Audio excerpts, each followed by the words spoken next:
Salutations and all things merry. Welcome to As a Pleb Thinketh. I'm not going to waste any time here. I'm going to get right into it. Here we go. The Lady or the Tiger by Frank R. Stockton. In the very olden time, there lived a semi-barbaric king, whose ideas, though somewhat polished and sharpened by the progressiveness of distant Latin neighbors, were still large, florid, and untrammeled, as became the half of him which was barbaric. He was a man of exuberant fancy, and withal of an authority so irresistible that, at his will, he turned his varied fancies into facts. He was greatly given to self-communing, and when he and himself agreed upon anything, the thing was done. When every member of his domestic and political systems moved smoothly in its appointed course, his nature was bland and genial. But whenever there was a little hitch, and some of his orbs got out of their orbits, he was blander and more genial still, for nothing pleased him so much as to make the crooked straight and crush down uneven places. Among the borrowed notions by which his barbarism had become semified was that of the public arena, in which, by exhibitions of manly and beastly valor, the minds of his subjects were refined and cultured. But even here, the exuberant and barbaric fancy asserted itself. The arena of the king was built, not to give the people an opportunity of hearing the rhapsodies of dying gladiators, nor to enable them to view the inevitable conclusion of a conflict between religious opinions and hungry jaws, but for purposes far better adapted to widen and develop the mental energies of the people. This vast amphitheater, with its encircling galleries, its mysterious vaults, and its unseen passages, was an agent of poetic justice, in which crime was punished, or virtue rewarded, by the decrees of an impartial and incorruptible chance.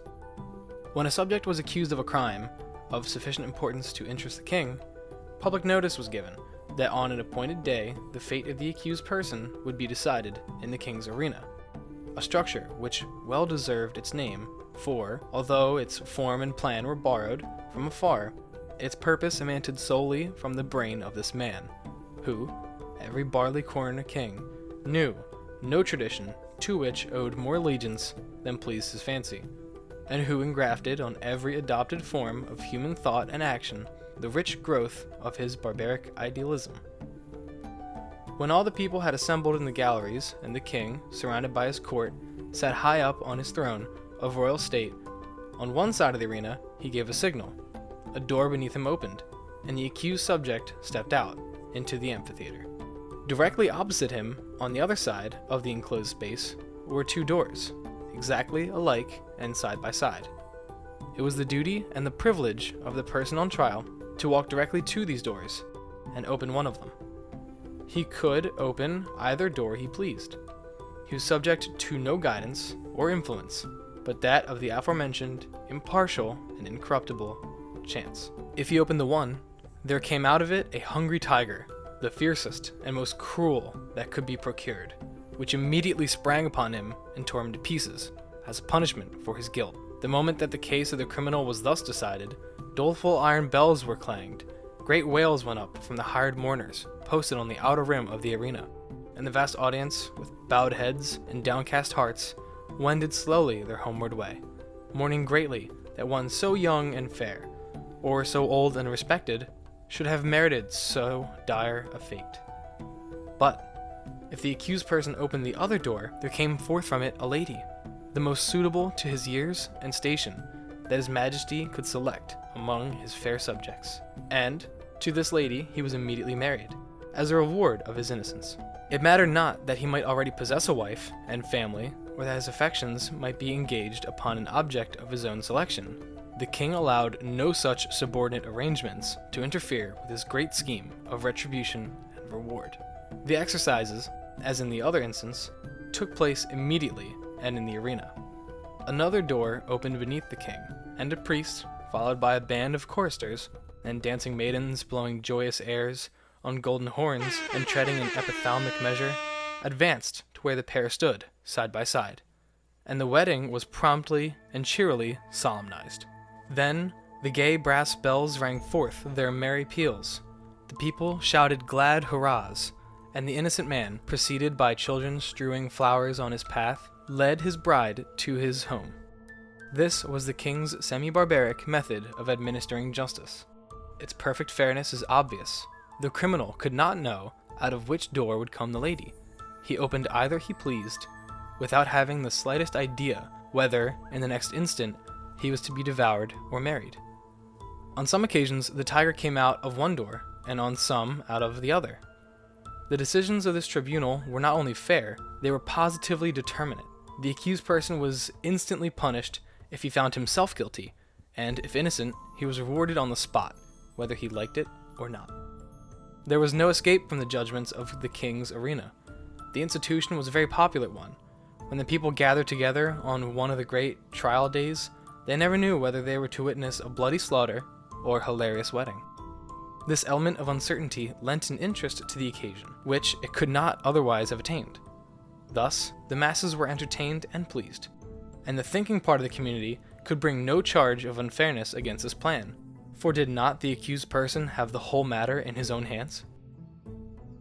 This semi-barbaric king had a daughter as blooming as his most florid fancies, and with a soul as fervent and imperious as his own. As in usual such cases, she was the apple of his eye, and was loved by him above all humanity. Among his courtiers was a young man, of that fineness of blood and lowness of station common to the conventional heroes of romance who love royal maidens. This royal maiden was well satisfied with her lover, for he was handsome and brave to a degree unsurpassed in all this kingdom, and she loved him with an ardor that had enough of barbarism in it to make it exceedingly warm and strong. This love affair moved on happily for many months, until one day the king happened to discover its existence. He did not hesitate, nor waver in regard to his duty in the premises. The youth was immediately cast into prison, and a day was appointed for his trial in the king's arena. This, of course, was an especially important occasion, and His Majesty, as well as all the people, was greatly interested in the workings and development of this trial. Never before had such a case occurred. Never before had a subject dared to love the daughter of the king. And after years, such things became commonplace enough, but then they were in no slight degree novel and startling. The tigers' cages of the kingdom were searched for the most savage and relentless beasts, from which the fiercest monster might be selected for the arena, and the ranks of maiden youth and beauty throughout the land were carefully surveyed by competent judges, in order that the young man might have a fitting bride, in case fate did not determine for him a different destiny. Of course, everybody knew that the deed with which the accused was charged had been done. He had loved the princess, and neither he, she, nor anyone else thought of denying the fact. But the king would not think of allowing any fact of this kind to interfere with the workings of the tribunal, in which he took such great delight and satisfaction. No matter how the affair turned out, the youth would be disposed of, and the king would take an aesthetic pleasure in watching the course of events, which would determine whether or not the young man had done wrong in allowing himself to love the princess. The appointed day arrived. From far and near the people gathered, and thronged the great galleries of the arena, and crowds, unable to gain admittance, massed themselves against its outside walls. The king and his court were in their places, opposite the twin doors, those fateful portals, so terrible in their similarity. All was ready. The signal was given. A door beneath the royal party opened, and the lover of the princess walked into the arena. Tall, beautiful, fair, his appearance was greeted with the low hum of admiration and anxiety. Half the audience had not known so grand a youth had lived among them. No wonder the princess loved him. What a terrible thing for him to be there. As the youth advanced into the arena, he turned, as the custom was, to bow to the king. But he did not think at all of the royal personage. His eyes were fixed upon the princess, who sat to the right of her father. Had it not been for the moiety of barbarism in her nature, it is probable that lady would not have been there, but her intense and fervid soul would not allow her to be absent on an occasion in which she was so terribly interested. From the moment that the decree had gone forth that her lover should decide his fate in the king's arena, she had thought of nothing, night or day, but this great event, and the various subjects connected with it. Possessed of more power, influence, and force of character than any one who had ever before been interested in such a case, she had done what no other person had done. She had possessed herself of the secret of the doors. She knew in which of the two rooms that lay behind those doors stood the cage of the tiger with its open front, and in which waited the lady. Through these thick doors, heavily curtained with skins on the inside, it was impossible that any noise or suggestion should come from within to the person who should approach to raise the latch of one of them. But gold and the power of woman's will had brought the secret to the princess. Not only did she know in which room stood the lady, ready to emerge all blushing and radiant, should her door be opened, but she knew who the lady was. It was one of the fairest and loveliest of the damsels of the court who had been selected as the reward of the accused youth, should he be proved innocent of the crime of aspiring to one so far above him. And the princess hated her. Often had she seen, or imagined that she had seen, this fair creature throwing glances of admiration upon the person of her lover, and sometimes she thought these glances were perceived, and even returned. Now and then she had seen them talking together. It was but for a moment or two, but much can be said in a brief space. It may have been on most unimportant topics, but how could she know that? The girl was lovely, but she had dared to raise her eyes to the loved one of the princess, and, with all the intensity of the savage blood transmitted through long lines of holy barbaric ancestors, she hated the woman who blushed and trembled behind that silent door. When her lover turned and looked at her, and his eyes met hers as she sat there, paler and whiter than any one in the vast ocean of anxious faces about her, he saw, by that power of quick perception which is given to those whose souls are one, that she knew behind which door crouched the tiger, and behind which stood the lady. He had expected her to know it. He understood her nature, and his soul was assured that she would never rest until she had made plain to herself this thing, hidden to all other lookers-on, even to the king. The only hope for the youth in which there was any element of certainty was based upon the success of the princess in discovering this mystery, and the moment he looked upon her, he saw she had succeeded, as in his soul he knew she would succeed. Then it was that his quick and anxious glance asked the question, which? It was as plain to her as if he had shouted it from where he stood. There was not an instant to be lost. The question was asked in a flash. It must be answered in another. Her right arm lay on the cushioned parapet before her. She raised her hand and made a slight, quick movement toward the right. No one but her lover saw her. Every eye but his was fixed on the man in the arena. He turned, and with a firm and rapid step, he walked across the empty space.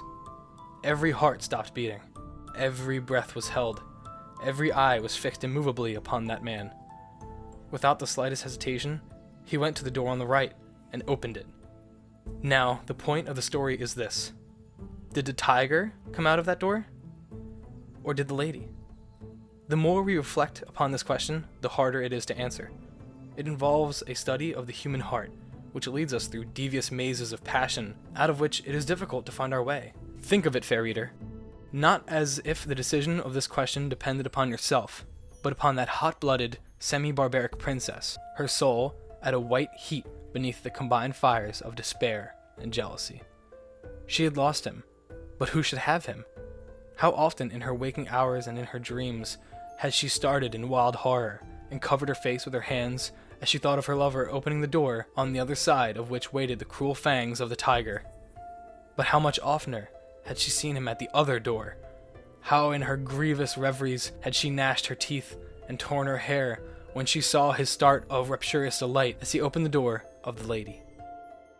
How her soul had burned in agony when she had seen him rush to meet that woman with her flushing cheek and sparkling eye of triumph, when she had seen him lead her forth, his whole frame kindled with the joy of recovered life, when she had heard the glad shouts from the multitude and the wild ringing of the happy bells, when she had seen the priest with his joyous followers advance to the couple and make them man and wife before her very eyes, and when she had seen them walk away together upon their path of flowers, followed by the tremendous shouts of the hilarious multitude, in which her one despairing shriek was lost and drowned.